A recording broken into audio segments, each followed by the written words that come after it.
Ako po yung presidente ng Finnish Filipino Association in Finland. And from Finland, Solid Duterte! Duterte! Duterte! Duterte! Ayan po, OFW from Finland. Ma'am, good morning. Anong masasabi mo morning. nakapunta ka dito at mensahe mo kay Tatay Digong po? Pumunta lang talaga ako dito para dalawin itong bahay ni Tatay Digong. Tapos galing po ako ng Finland, nurse po ako doon sa Finland. Tapos ako po yung presidente ng Finnish Filipino Association in Finland, and I also arranged the rally for our Tatay Digong. Gusto ko lang po, at saka nakavisit po ako ng Daheg.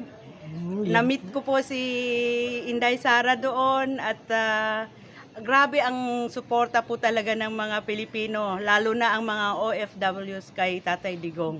Ayan po. Thank you, ma'am. Salamat! Picture lang picture. Ayan o, napaulan-ulan ang atong OFW para makapirma lang sa mensahe sa atong